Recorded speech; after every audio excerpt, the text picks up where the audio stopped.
package for Ukraine as the United States continues to support Ukraine's defense against Russia's invasion.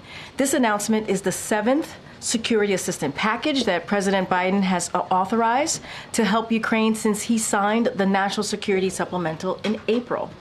It includes missiles for Ukraine's air defense systems, ammunition for high mobility artillery, rocket systems, artillery rounds, and other critical capabilities that are being drawn down from U.S. stocks using presidential drawdown authorities. It also includes new funding that the Department of Defense will use to purchase interceptors for Patriot and NASAM air defense systems to help Ukraine defend its troops and its cities against Russia's aerial attacks. The United States' support over the last few months has been critical in helping Ukraine defend their territory against Russia's advances. Thanks to the bravery of the Ukrainian forces and weapons deliveries from the United States and our allies and partners, it is increasingly clear the Russian offensive around Kharkiv has been a failure. And as President Biden has been clear, we are committed to continuing to stand with Ukraine until they prevail against Russian aggression. So I want to share a bit of additional updates for all of you before we start. I know some of you have been trying to confirm some of this information that I'm about to share, so I'll do it right now at the podium. The president has connected with Leader Jeffries, Senate Majority Leader Schumer, Representative Clyburn, former Speaker Pelosi, and Senator Coons. Today, President Biden taped two Black radio interviews that will air tomorrow morning. One is with Earl Ingram on Civic Media Network, which airs across Wisconsin, and one with Andrea Lawful Sanders on WURD's The Source in Philadelphia. And as Governor Walz of Minnesota announced today, the president will meet with more than 20 Democratic governors. Now, as you know, these governors are some of our closest partners when it comes to creating jobs, building new roads and building bridges and so much more. And so the president certainly looks forward to meeting with them. And with that, I am happy to take your questions. Sung Min. Thank you. Last night at the fundraiser, the president blamed jet lag for his debate performance, but he was back stateside for well over a week. So does he really need more than a week and a half to recover from traveling in Europe? And is that really what he thinks caused his poor debate performance? So, yeah, just a couple of things. And I do appreciate the question because the president has certainly spoken to this many times about the debate. And so he had an opportunity to do that in front of supporters. And as you just stated, he did that. He owned that the debate was not his best night. And he said himself, it's not an excuse, but it's an explanation. I was standing here yesterday and many people were asking why and what's the explanation. And that's what you heard from him.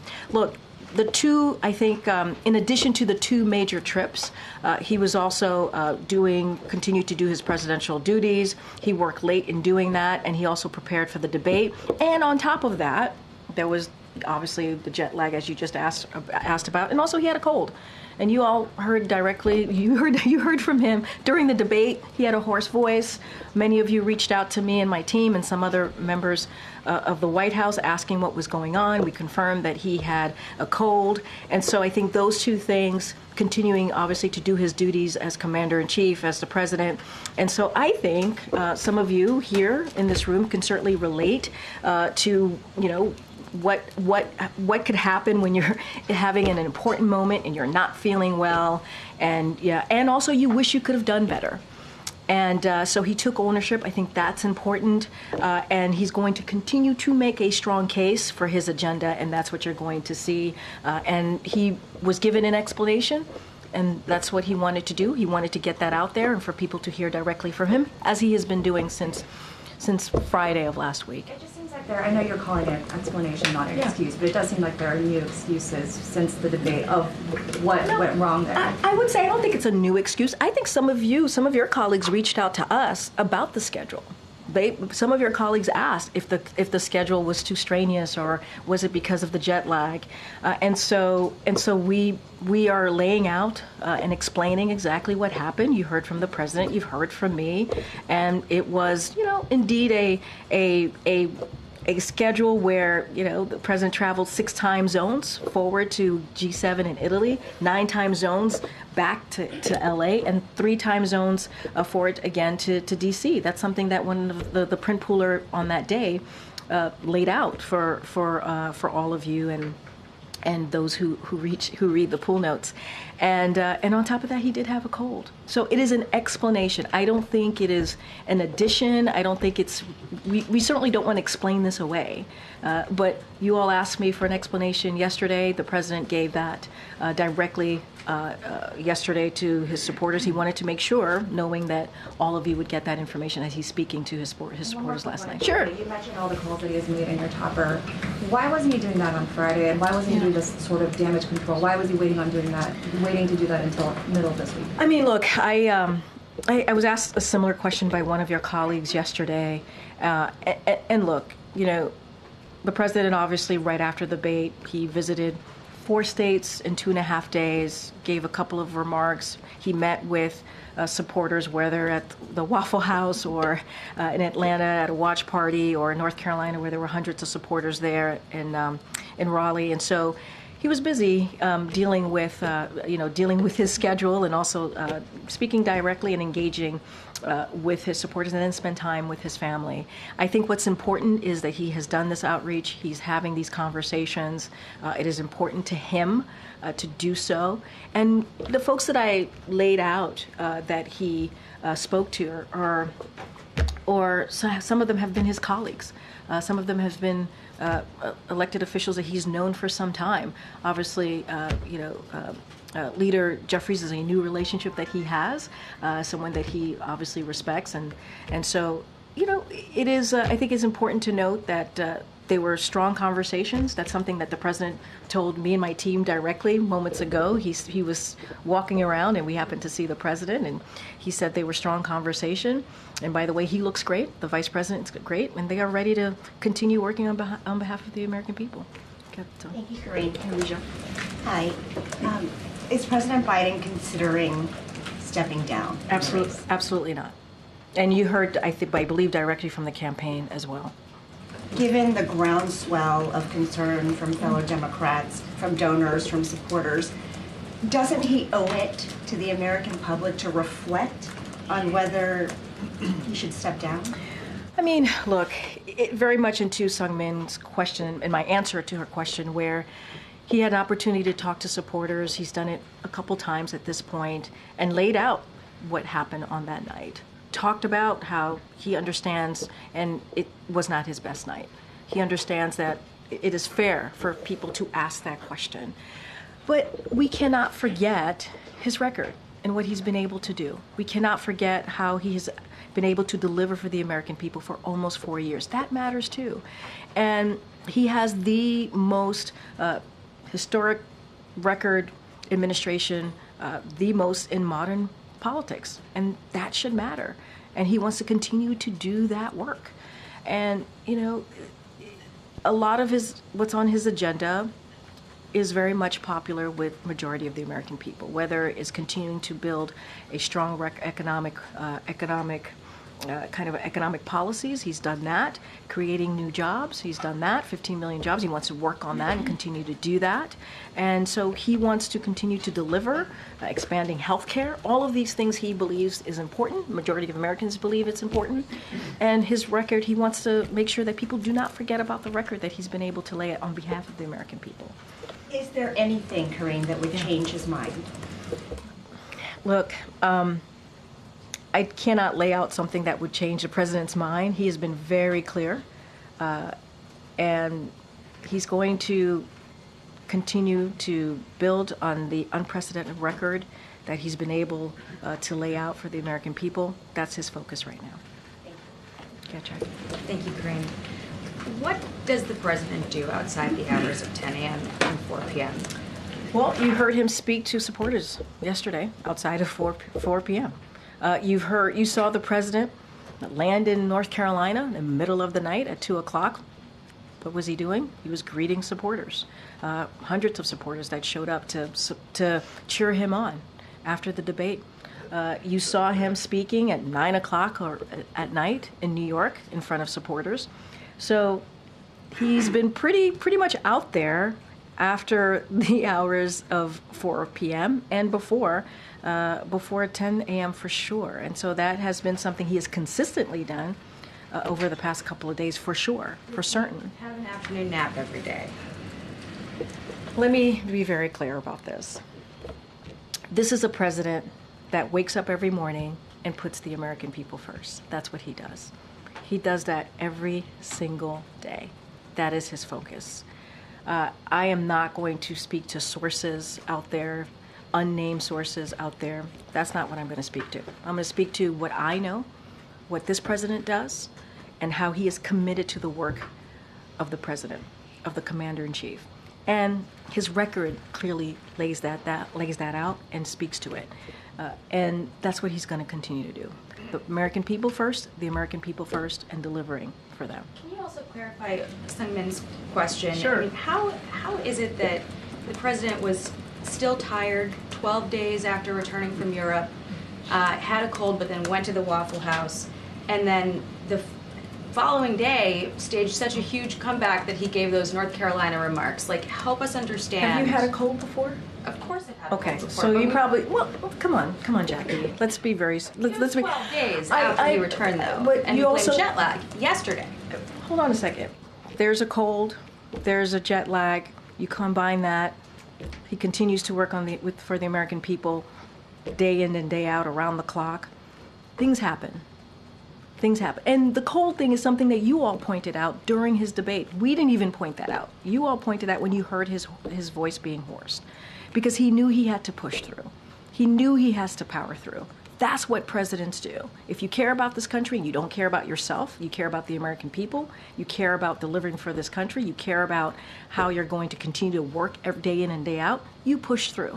We've all The do reason I ask is that. Because all these Democrats We've who are all saying do they want to that. see him, But it okay, speaks to that. But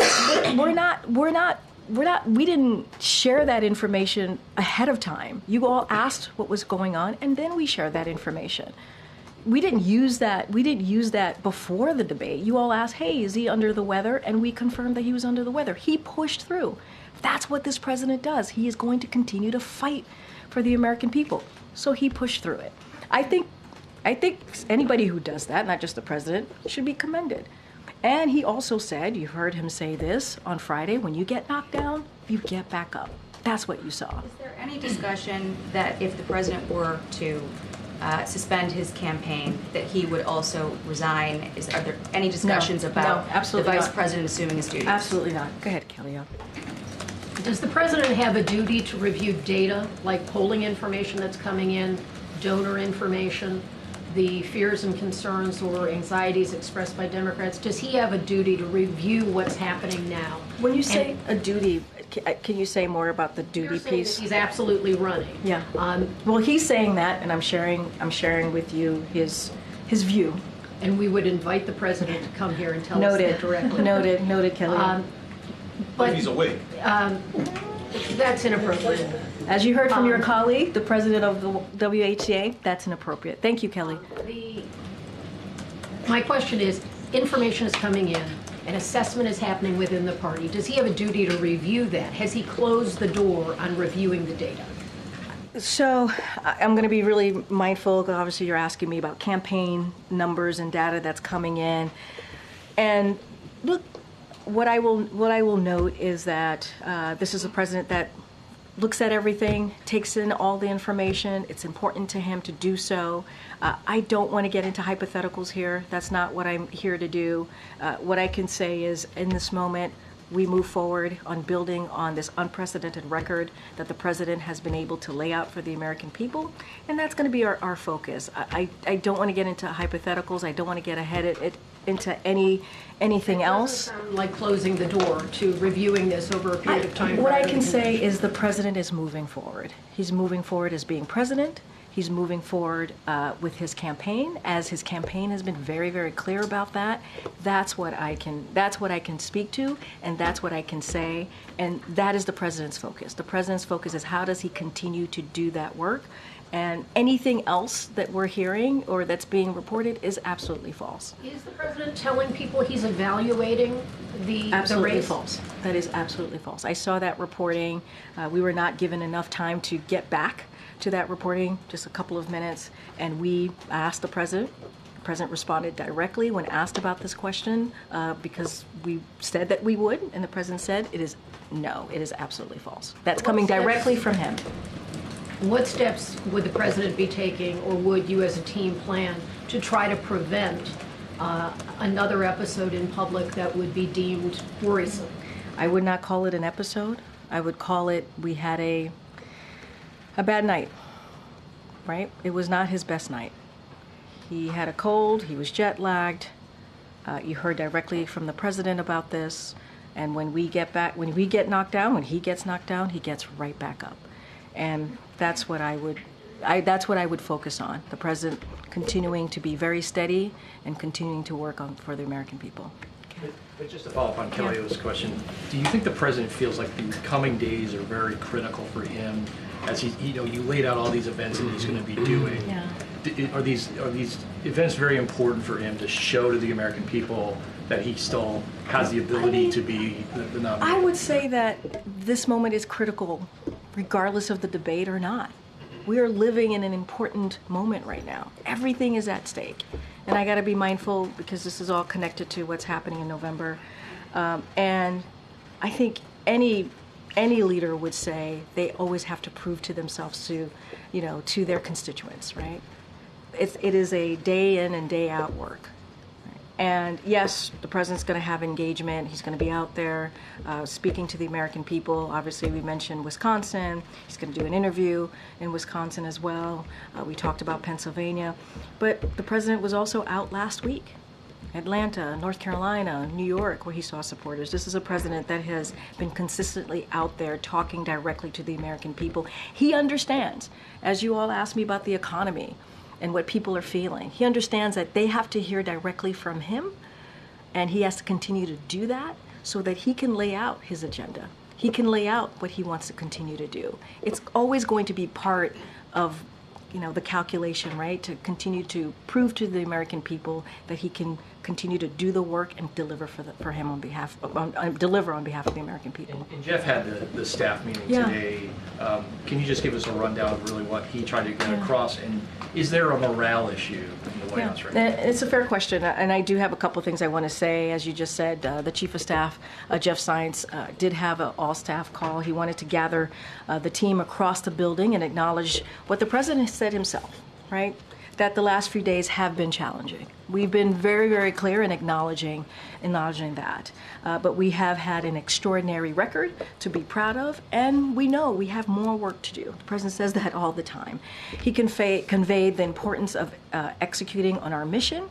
He talked about the importance of coming together as a team and also having each other's backs. And so, look, he also said, which I think was really important, and I think every staff wants to hear, that the Chief of Staff door is open and is open to hearing directly from them any questions or any concerns.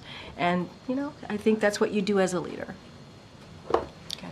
Thanks, Karine. If there are so many questions right now about whether President Biden can do this job, why are we not seeing the president out there every single day in an unscripted way without teleprompters? Well, you're going to see him today, certainly, and I know you're asking about the teleprompter. You're going to see him tomorrow, right? 4th of July. He'll have an opportunity to welcome active duty military and their families, and certainly their loved ones here on the South Lawn, as he does every year.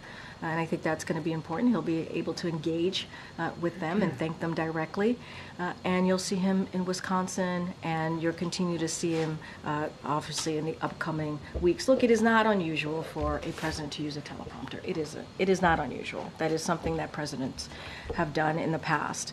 I think what we also have to remember, and I'll keep saying this because I think it's important to not forget, that he has the strongest economic recovery in modern history. He has led a historic midterm win when everybody was talking about a red wave, and he's been able to defy that and deliver by being a leader, right? obviously doing the midterms as a Democratic leader. And he's going to continue to work to get lower costs. And I think that matters. I think his record certainly matters. And you are going to see him, continue to see him, having interviews. He's going to do ABC, as you know, with George Stephanopoulos, one of your colleagues. That's not scripted.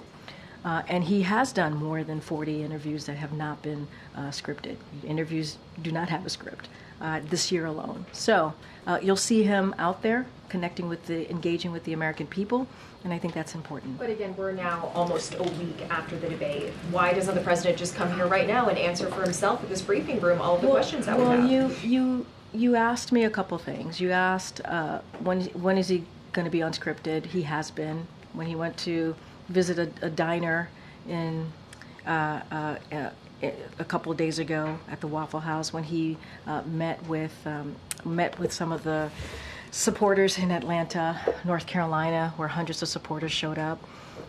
He certainly had an opportunity to engage. On Friday, he's going to be taking some questions from one of your colleagues. I think that's going to be important, and we're going to continue to engage with all of you. We're going to certainly looking forward to doing that. He'll have a press conference next week at NATO press conference, a big boy press conference, as Justin from Bloomberg stated yesterday. And so we'll do that, and he's looking forward to it. And Karine, President Biden has always promised to tell the American people the truth. So can you be straight with us and the American people? Is the president clear-eyed about what it takes to stay in the race and what it would take for him to drop out? The president is clear-eyed, and he is staying in the race. I don't have anything else beyond that. He's staying in the race. That is what the president is promised to do. That is what he wants to continue to work on, the successes that he's had. His record is unprecedented record, and that is what the president is focused on, continuing to deliver for the American people. And he looks forward to doing that. Go ahead. The NATO Summit is coming up next week. Yes, ma'am. Is the president frustrated that this debate over the presidential election could cast a shadow over your goals for the NATO Summit? Has he made any effort to reach out to the NATO leaders that will be coming to sort of assure them that this isn't going to derail that agenda? So look, as you stated, next week the president's going to host the NATO Summit here in Washington, D.C. It is also the 75th year anniversary of NATO. And let's not forget, NATO has become stronger and has gained 2 more countries because of this president's leadership, and all very much important in doing so is very much important in stopping and helping to stop Putin's aggression as Ukraine continues to fight, certainly for their freedom and democracy. Look, foreign leaders have seen the president close up. They have. And close up and personally for the past 3 years. And I think that's important to know. They know who they are dealing with and how effective he has been. I just talked about how NATO has expanded because of his leadership, how NATO is stronger because of his leadership. And I think that's important to note as well. And so, look, you're going to see the president, being a leader in front of these world leaders. You're going to see the president continue to bring these world leaders together. And as it relates to what's happening currently, you heard directly from this president. He understands the criticism. He gets the criticism. He has owned up to it. But he also wants to move forward and continue to deliver on the really critical, important issues that the American people care about. When you think about NATO, you think about foreign policy, it is important to continue our world leadership on that, being leaders and strengthening our national security as well. And that is how the president thinks about this day in and day out. I just want to follow up on the kind of questions about the outrage from the White House. Yeah. Does the president intend to make any other calls beyond the ones that he's made today to the congressional leadership? And then, Representative Doggett said he reached out to the White House before he made his comments and did not hear back. He said he wanted to speak to President Biden personally about his concerns. Yeah, look, I can't speak to the outreach that he made. I have not spoken to the Office of Legislative Affairs, so I can't speak to that. What I can say is the president certainly has looked forward to working with Democratic leaders and congressional members over the past 3 years. I keep talking about his record, certainly his record when it comes to legislation and getting things done. He couldn't have done it without Democrats like Doggett, and appreciates his obviously his support and his partnership. I can't speak to outreach. It's not something that I've spoken to the Office of Legislative Affairs about. And look, the president. Sorry. Sure. You want to take that? I know. He's like, you just brought me up in the briefing room. I have something to say. I would also note that. Look, I don't have any additional calls to read out or to lay out. One of the reasons that I mentioned it at the top, because I know some of you were trying to confirm and wanted to make sure that we got back to you, all of you, about that. And as you know, he's going to meet with Democratic governors, as I just stated at the top. So he's going to continue to do engagement. It is important. Some of these leaders, he could not have delivered on this record accomplishment that he's been able to get done without them. And so I'll just leave it there for now. I think the question that we're all asking in different ways is, has the president and has the White House, have you sort of missed the boat in terms of responding quickly enough? I mean, I spoke to someone today who said it was too little, too late. Quickly enough on what specifically? In explaining and discussing what happened at the debate and reassuring donors and other people that, he intends to keep running. Look, as it relates to donors or anything political like that, so obviously that's something that the campaign should respond to. But I would remind you that the day after in North Carolina, the president spoke to his debate performance. He did. He talked about it. He gave, his thoughts. He also stated that, look, I'm not a young man. He said that. I'm not as a smooth talker as I used to be. I don't walk easily as I used to be, and I said I don't debate as well as I used to. He said this, and so he owned up to it on Friday, the day after the debate, that afternoon. And so we didn't wait. Now, as far as engagement, look, that is something certainly the campaign can speak to more. But the president, in front of hundreds of supporters in North Carolina, talked about his debate performance. So, go ahead, MJ. Thank you, Karine. Just wanted to clarify one thing. I know you got a lot of questions about this issue yesterday. Sure. Has the president had any medical exams since his last annual physical in February? And we were able to talk to his doctor about that, and that is a no. He hasn't had any kind of medical exam? No. So the White House has said no to releasing the full results of that annual, said no to making Dr. O'Connor available for questions from us, no to releasing any other information that would shed some more light on the president's health. I guess I'm just wondering if now is not the time for full transparency. When is? So I would say, MJ, to your question, that what we have released over the past 3 years, every year since he's been in office, has been transparent, and it has been comprehensive. It has been one of the most transparent. We have been one of the most transparent administration when it comes to medical records. That is what we've been able to do. And I would add that it is not the norm to bring the doctor to the podium. That is not the norm. And we have owned up. This president directly has owned up to what happened at the debate last Thursday. He's talked about it multiple times, and directly to supporters, directly to the American people. And what we want to do is continue to certainly deliver on the record accomplishments that we've been able to do.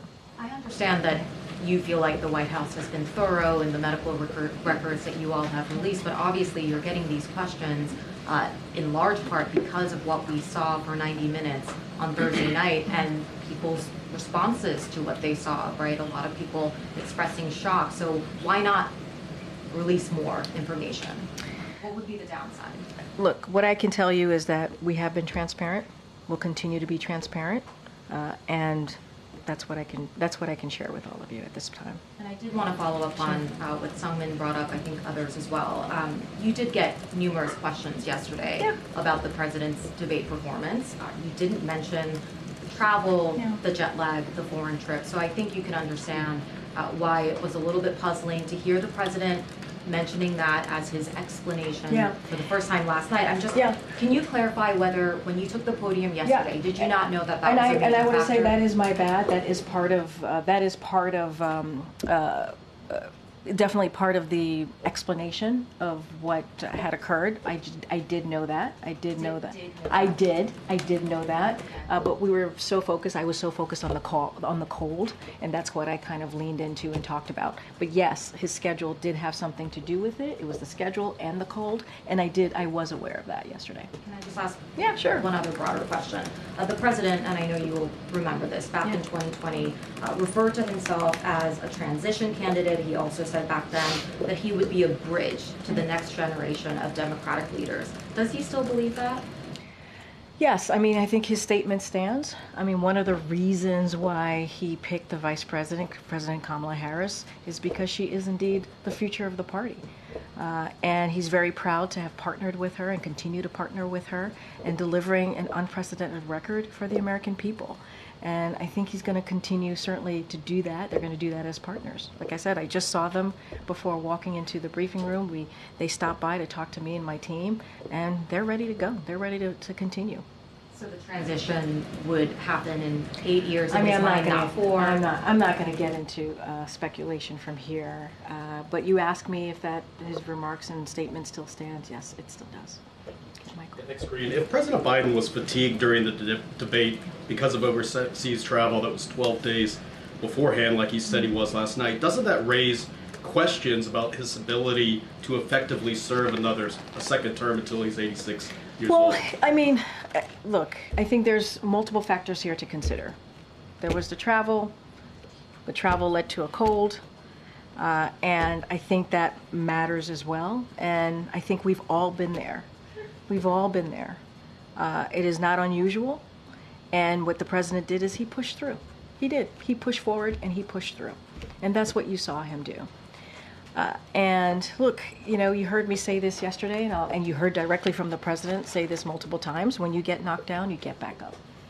Joe Biden is someone who has faced, tragedies, and he's taken them on. And when he does that, he gets right back up. And that's how we see that day. That's how we see that night. And then what was his message to congressional leaders today? I mean, is he trying to instill confidence in them that he can run effectively for his reelection bid? Was that the purpose of the So call? look, I'm not going to get into certainly private conversations. He had he shared with me those conversations were strong, and I think that's important to note. I'm not going to go into details, but the president's going to continue to have those direct conversations with leaders, with supporters, and he believes that's important to do. Were they united with him in the call? They continue to be united, and some of them have spoken to this. They've been very clear, have gone on television, spoken to some of you in your reporting, and said that very clearly. Thank you. Thanks, Karine. Can you share any details on President Biden's and Vice President Harris's lunch today? Do you know if they discussed Vice President Harris potentially taking over? Do you know if that came up today? I mean, I just stated that the president is not dropping out. That's something that the campaign has shared. So I'm just repeating what the campaign has shared. They regularly have lunch. And I'm not going to get into private conversation. And I would also say that the vice president spoke to CBS just yesterday, and you could see what she said herself, and I think that's important to note as well. I just want to also ask, you mentioned that President Biden got the cold because of traveling. Yeah. So this cold is directly tied to him traveling, or is it just he got the cold regularly? What I can tell you is he traveled, then he got a cold. That's what happened. Get Michael. You mentioned a few times that the president's proud of his record. He wants to continue his work and building on that record. Yeah. I'm trying to understand how that's relevant to an assessment, self-reflection by him on whether or not he's physically capable of continuing? I think it is an assessment.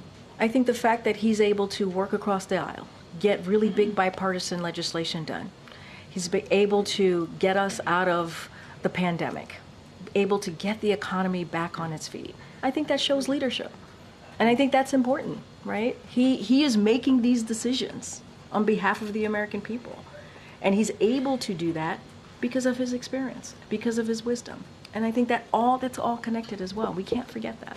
Just building on, Alicia Kelly Kent's question on self-reflection by the president. You've mentioned as well that he understands the stakes in the election, and if the data is showing that he may be leading the party toward, electoral disaster, is there not going to be reflection? Look, right now I got to be really mindful. You're asking about a campaign. You're asking about data that's connected to the campaign. I want to be really mindful here. And it's also hypothetical, and so I also want to be really mindful here. What I can say is right now, and where the president is, he is continuing to fight for the American people, continue to build an economy that works for all, continue to create good-paying jobs, expand health care. That is the president's focus. That is the president's focus. Anything else related to the campaign, I would refer you to the campaign to speak to that directly as it relates to data. That is not something that I can't be a pundit from here. Go ahead, sir. Yeah, thanks, Karine. I have two questions on Bolivia. First, former President of Bolivia, Evo Morales, and also Argentine President Javier Milei have accused President Luis Arce of staging a self-coup last week. Does the administration believe on any evidence if this was the case? So, look,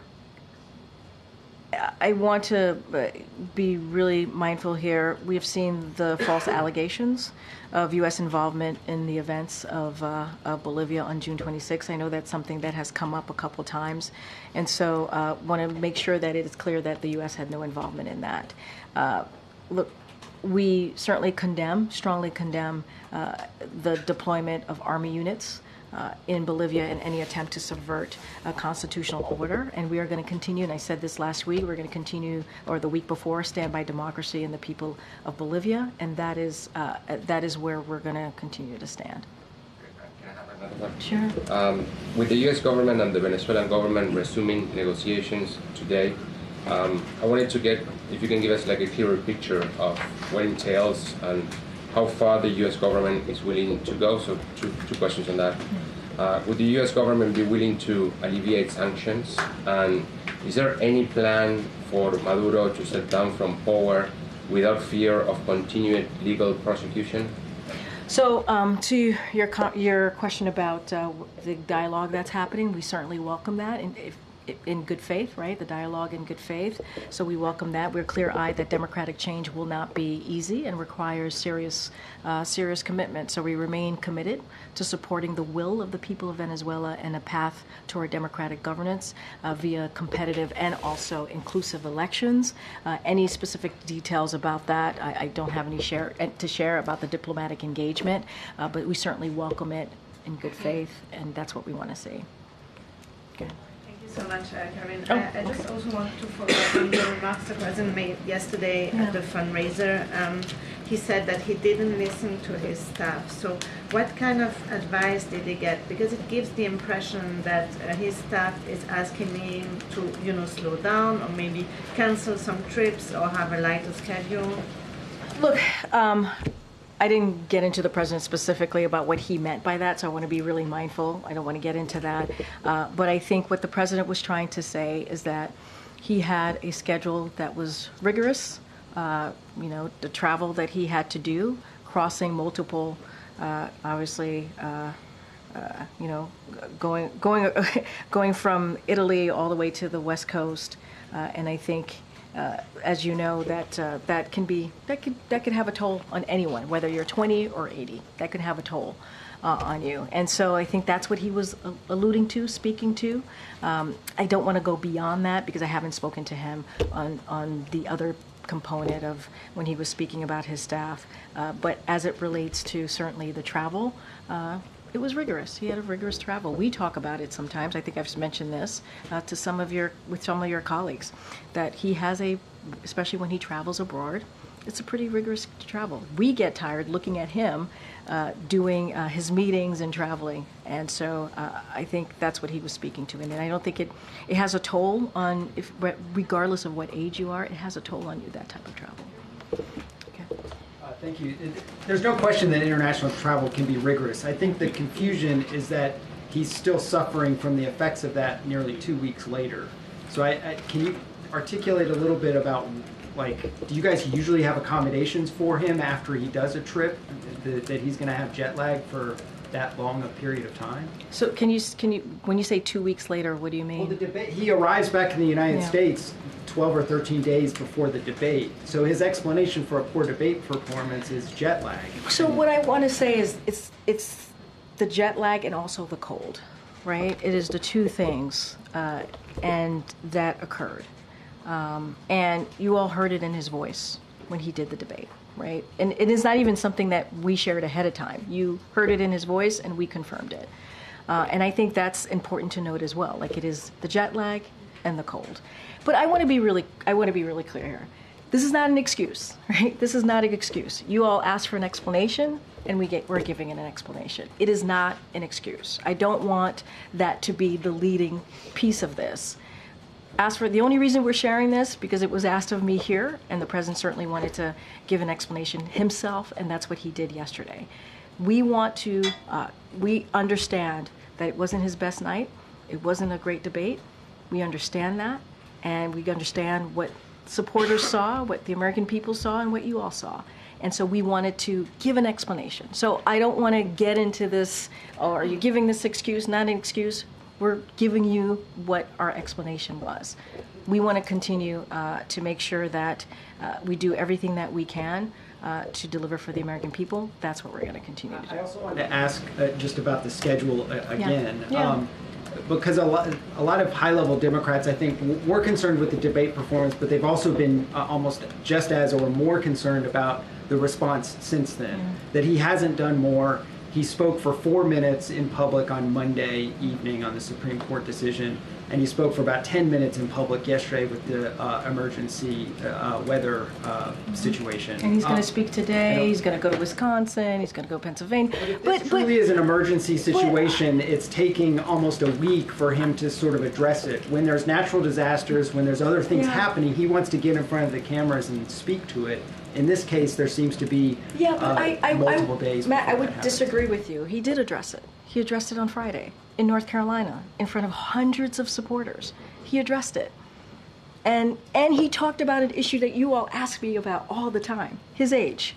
Like, he took it head on, literally head on. He didn't run away from it. He didn't hide from it. He said, I am not a young man, obviously. I'm not as a good debater as I used to be. I don't talk as smooth. I don't walk as easily as I used to. He said it himself to hundreds of supporters in North Carolina. So I would disagree that he didn't take this head on. He did. He did. He talked about it in front of supporters. He's had one instance with that, and he's called 6 people. But by the way, that matters, right? Engaging with the American people and standing in front of them and being honest about that. And talking about age. Again, something that you all ask me about all the time. He took that right on. Now, he is talking and engaging with leaders. That is something that he's doing. He's having good conversations with them. He's going to meet with Democratic governors, governors who he believes have been really strong partners with him in delivering on some of these historic accomplishments. But, I would disagree on him not taking this head on. I mean, being in North Carolina and taking that head on, obviously that's not the speech that he was going to give on Thursday, right? Before the debate. So he understood, right, when he got to North Carolina that he needed to address it. And he decided to do it in front of supporters. And he talked about it. I'm going to go to the back. I'm going to come. Thanks, Karine. I want to go back to the NATO meeting, if I could. Polling this week shows the president losing more ground in the American eyes over immigration, over economy, and foreign policy. So does that, with everything else, diminish the position of the president as these NATO leaders are coming in for those meetings? No, I don't think so. I don't think so. And I said this moments ago when I was answering a question of one of your colleagues. These foreign leaders have seen the president personally, up close, for the past 3 years. They have talked about his leadership. They have commended his leadership. They have been proud to see him as the president of the United States after what they experienced in the last administration. Some of them have been even quoted about what the president has been able to do during his past 3 years. German Chancellor Scholz. I think that Joe Biden is someone who is very clear, who knows exactly what he is doing, and who is one of the most experienced politicians in the world, especially when it comes to international politics. The Prime Minister of Israel, Bibi Netanyahu, I have had more than a dozen extended phone conversations with President Biden. He also came on a visit to Israel during wartime, which is an historic first. I found him very clear and very focused. I mean, these are leaders that he has had extensive engagement with over the past 3 years. They have seen him up close and personal. The president looks very much looks forward to hosting NATO next week. I could ask you about the Supreme Court quickly. So the comments that the president made on Monday, does the president respect the authority of the Supreme Court? Here's what I will say. The president has spoken often, very powerfully, about the events of January 6th. He has. And his views on what happened on that day. And what you heard from the president Monday night, he wasn't supposed to speak. He came back. He felt so strongly about the decision from the Supreme Court that he came back early and wanted to speak directly to the American people, and that's what he did. It was that significant. He believed, as President of the United States, to speak directly to the American people. And he said this is a dangerous precedent. It is. It's a dangerous precedent. He also said and laid out that the Supreme Court has continued to take away long-established freedoms and norms, including a woman's right to choose, and now threatening the fundamental American principle that no one is above the law. And so this is why the president came back, and that's what he spoke out about. And he fears for our democracy, and he knows we must do everything that we can to fight. But he can disagree with the ruling. Does he respect the authority? He respects the authority of the Supreme Court, and like you just said in your question, he disagrees with the ruling. Absolutely. It is unprecedented. It is dangerous. And that's why the president wanted to make sure that the American people heard directly from him. Go ahead, Raquel. Thank you, Karine. I want to do a follow-up about the lines that you were just reading on foreign leaders, because it seems like this perception has changed after the debate. You mean the quotes that I was laying out for all of you from Chancellor? Yeah, exactly. And because the Prime Minister. Talking to diplomats here in DC, they are telling me that the word diplomats or leaders of countries. Diplomats who work for these leaders. Okay. No, I know. I just wanted to make sure. I mean, I was talking about the leaders. No, I hear you, but I'm talking about the leaders who have been on the record. Yeah, but after the debate, what they're saying that after the debate, allied countries are worried about the future of the U.S. And that it is a scary and embarrassing time for the country, and that the U.S. leadership is at stake. And one said, imagine the watch party in Beijing and Moscow. So are they right to be worried? Look, there's a lot at stake. There's a lot at stake right now. There is. And I think that's why the president fights day in and day out on behalf of the American people. I got to be careful because you're kind of, they're worried about, I'm assuming, the election and what's going to happen, so I don't want to speak to that. But what I can say more broadly, there is a lot at stake. And we see that. We see that with Roe being overturned, the Dobbs decision. We see that with what happened on January 6th. Our democracy and freedoms are at stake. And not only do diplomats and world leaders care about that, Americans here at home care about that. That is something that they worry about. And that is something that the president's going to continue to fight for. Going to be careful. I can't, get into hypotheticals, what will happen. There's obviously an election going on. But there is indeed a lot at stake, and we talk about this all the time. Democracy, freedoms, a woman's right to choose. That is important. That is important to fight for. And what Republicans are trying to do, extreme Republicans in Congress are trying to do, put 3 national bans on abortion. That's what the type of legislation that they want to push forward. So we disagree with that. We're going to stand with the majority of Americans. Go ahead, Paris. Thank you, Karine. Two questions. One on NATO. So on next week's summit, does President schedule any important bilaterals with the leaders, especially including Turkish President Erdogan? And second question is, we know China has been causing a lot of conflicts in South China Sea, Taiwan Strait, and East Sea. Yesterday, we saw Chinese Coast Guard ship harass Japanese ship near Senkaku Islands. Also detained a Taiwanese fish boat at Taiwan Strait. What is White House reaction to those comments? So on the fish boat, we're obviously closely monitoring the incident, so we're going to continue to do that. And as far as any bilateral meetings, I don't have anything to read out to you at this time.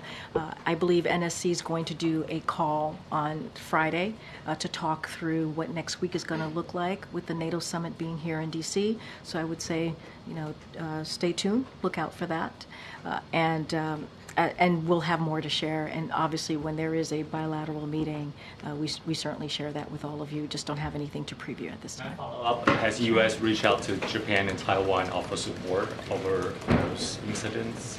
Well, I don't have any calls, obviously, to speak to at this time, but we encourage both sides to maintain open lines of communication so they can get to a resolution here, and that's what we call for. Okay. Oh. No, go ahead. Thanks, Karine. I just wanted to get to your answer to Raquel a few moments ago. You talked about there being a lot at stake, which I think... I'm trying to be mindful, but... I'm also trying to phrase the question in a way that you can answer. I appreciate that. Thank you. But I think millions and millions of Americans would agree with that assessment, that there's a lot at stake. Yeah, and I agree. Right. That's what I said. It's not just diplomats, but it's also Americans here. Right, and the President and you and others in the administration have acknowledged he didn't have a good night at the debate. Yeah. Is, within his reaction to his own performance, does he think he let people down? Look, this is certainly a president that I will say, and if you know Joe Biden, you know him as a senator and as vice president, he's very sensitive to how people feel, right? And he's very aware of that. I think he has that IQ that is certainly incredibly important as a president, to be able to feel people's pains, feel people's concern, and be able to listen to them directly. And you see that. You see him do that anytime you see him engage with everyday people, Americans. And I think that's what makes this president so unique. And I think also because he's dealt with so much tragedy and knows what that feels like.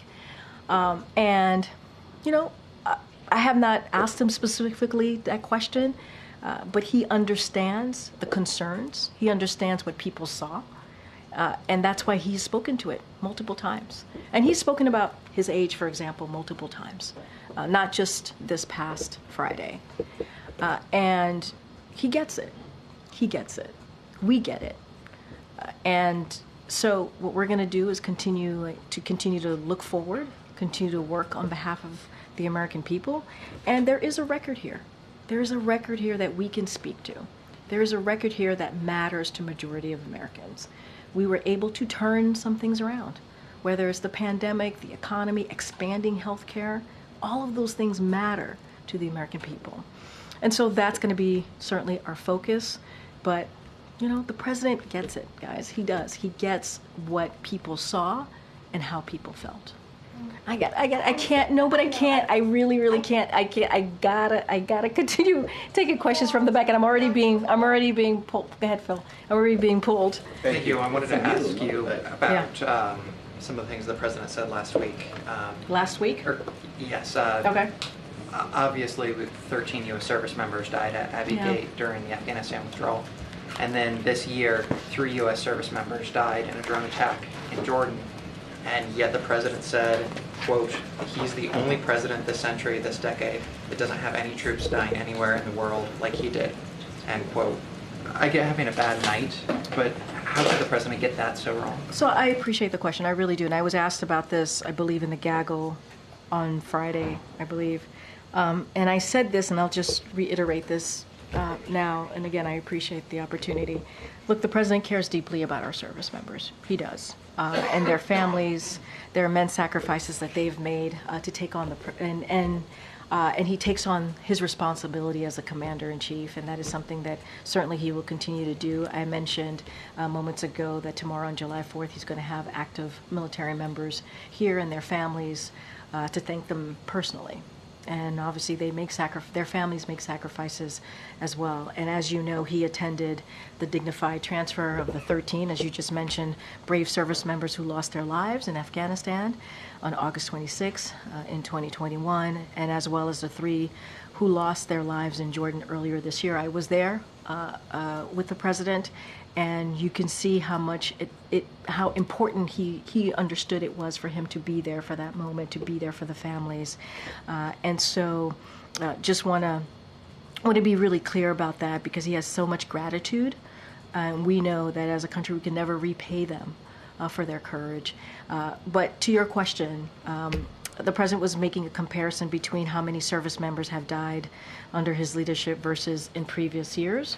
That's what the comparison that he was making, and he was doing that because he cares so deeply about them and their families, and wants to keep troops safe. And that's what he certainly wants to continue to do. Let's not forget that for some time he carried a card in his pocket about how many service members were wounded and killed in Iraq and in Afghanistan. That's how much it was a reminder to him, the times that we live in. I mean, this president said this century, this decade, but setting that aside, maybe on a different front here, what was the president trying to say when he said that he beat Medicare? He meant to say he beat Big Pharma. I mean, that's what he meant to say. And then finally, you have more interaction with the president than most folks. You know him better than most anyone else. Can you say, do you believe that the president is as sharp today as he was when he took this job? Have you seen any slowdowns? What I can say is this is a president who is strong and resolute in delivering for the American people. That's what I see. I see a president, when I'm sitting in front of him, going through the day or talking about what he's doing next, he is someone that engages with us. He wants to know. He pushes us. He prods us, wanting to figure out like the bigger picture of whatever we're trying to explain to him, or even granular details. So he's as sharp as ever. He is as sharp as ever, as I have known him to be in my engagement, in my experience with him. And I know when I walk into the Oval Office or see him on Air Force One, I have to be on top of my game. I do. I mean, and that's just kind of my engagement with him and how it's been for the past couple of years. I know I have to wrap it up. I know. Go ahead, Emily. Thanks, great. I just wanted to ask, how is the president's health today? Does he still have his cold, or is he feeling better? And then to clarify on the medical exam, because you said he hasn't had one since his last physical. He was on the way to the debate. The doctor was with him. He had a cold. He's 81. Does he not get checked out by the doctor? I'm just curious. Well, I can tell you, works. he did not get checked out by the doctor. It's a cold, guys. It's a cold, and I know that it affects everybody differently. We have all had colds, and so no, he was not checked by the doctor. What was your other question? How is his health today? Does he still have the cold? Well, I saw him today. today. My team and I saw him today. He looked great, and he was with the vice president. They both looked great. I know. I was asked yesterday if he still had a cold. I think if he still has a lingering cold, but he is ready to go. He's ready to go. I kind of have to wrap it up. Go ahead. That's great. Sources have told ABC that the president recognizes how difficult his political predicament is. So how has his mood been as of late? Has he been down? Is he frustrated? I mentioned, I think, multiple times at this point that I got to see him. My team and I got to see him and the vice president. He's great. He's like in a great mood, ready to get things going. He's going to do the Medal of Honor later today. He's going to meet with Democratic governors, and that's kind of what you want to see, right, from your leader. Frustrations with you all What I can say is that he wants to move forward. That's what he wants to do. He wants to move forward. Acknowledge what happened. Be very clear-eyed about it, and very forthcoming and honest about what you all saw. But he also knows that he's the president of the United States. He has to continue to work and deliver on behalf of the American people. That's what he has to continue to do, and that's how he's going to move forward. All right, everybody. Thanks, everyone. Karine, I just got some news that Hamas has given the proposal that the Hamas answers gone to mediators. It just happened. I can't. Okay. I don't have All right. anything for you. It just Okay. happened. Thank you. But certainly, reach out to us and we'll get you an answer. Thank you. Thank you, guys. I can only